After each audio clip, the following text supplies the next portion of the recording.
Many precision sensors output signals measured in microvolts. In industrial settings, these tiny measurements are often swallowed by volts of environmental noise, known as common mode voltage.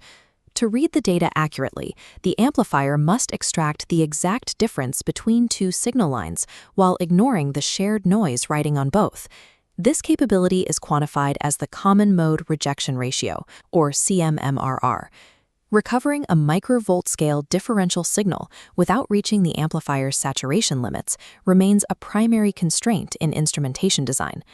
Consider the standard 1 op-amp differential amplifier. To maintain high input impedance and avoid loading the sensor, we must use large input resistors. High differential gain requires feedback resistors that are an order of magnitude larger than those input values. This creates a physical conflict. Using mega-ohm resistors with high scaling ratios increases thermal noise and amplifies the op-amp's internal offset currents. These errors can quickly drive the output into saturation, meaning the circuit cannot maximize input impedance and gain without compromising the baseline accuracy. In this simple topology, gain, impedance, and error are linked by the same resistor network, making it impossible to optimize one without degrading the others. A 2 op-amp design attempts to bypass this by feeding signals into non-inverting terminals, providing high input impedance without requiring massive resistors. However, in this configuration, adjusting the system gain requires changing the values of the resistors used to balance the common mode signal. For common mode rejection to work, the resistors must maintain a precise ratio.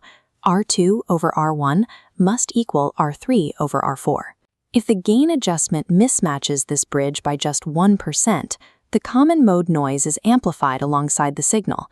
This can result in a total relative error exceeding 100%.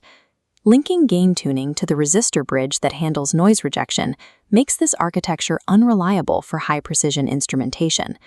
Professionals solve this by utilizing a 3-amplifier topology that separates these functions. This is the 3 op-amp instrumentation amplifier. We can divide the schematic into 2 functional stages. The first stage consists of 2 amplifiers acting as input buffers, followed by a final amplifier acting as a different stage. This geometry assigns the gain and the noise rejection to separate parts of the circuit, allowing each to be optimized independently. By applying the superposition theorem to the input stage, we can see how it handles different types of signals. The differential signal, V1, enters the non-inverting input of amplifier A1. It is amplified by a factor of 1 plus R2 over R1. The common mode noise, VIC, enters that same path and receives the same non-inverting gain. Simultaneously, V2 and the same noise enter the bottom amplifier, A2. Because of the shared resistor, R1, the signals from the top path also act as an inverting input for the bottom amplifier, and vice versa. When we calculate the voltage at each output node, we sum these non-inverting and inverting paths. For the differential signal, these gains add up, creating a massive multiplier. But for the common mode noise, the gains sum differently. You have 1 plus R over R from the non-inverting path, minus R over R from the inverting path. The R over R terms cancel out, leaving a gain of exactly 1. The input stage amplifies the signal massively, but passes the common mode noise through at unity gain. This unity gain behavior allows us to tune the total system gain using only one component, the shared resistor R1. Changing R1 modifies the differential multiplier, but it cannot change the unity gain of the common mode signal. This protects the sensitive resistor bridge in the final stage. You can set the gain to any level without disrupting the bridge balance or degrading the CMRR. Additionally, if the 2 input op-amps are on the same silicon chip, their offset voltages are nearly identical. Because of the circuit symmetry, these offsets subtract from each other, reducing the baseline error at the output. This configuration successfully decouples gain from common mode rejection, providing high input impedance and high gain without the stability issues of simpler designs. In typical industrial environments with 10 volts of common mode noise, the 3 op-amp circuit maintains high signal fidelity.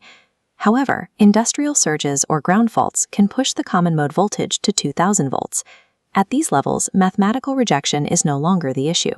The physical silicon inside the amplifiers will arc and short circuit under the electrical stress. This becomes a safety-critical failure in medical applications, where a patient may be physically connected to the sensors.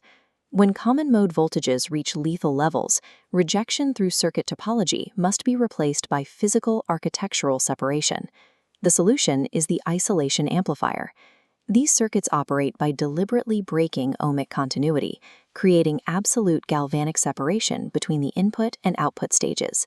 An internal barrier allows the microvolt signal to pass via optical or magnetic coupling, but it acts as a physical wall against a 2000-volt surge. Here, the performance is measured by the isolation mode rejection ratio, or IMRR. While the 3 op-amp circuit provides the mathematical precision to extract a signal, the isolation amplifier provides the physical gap necessary to protect both the system and the user.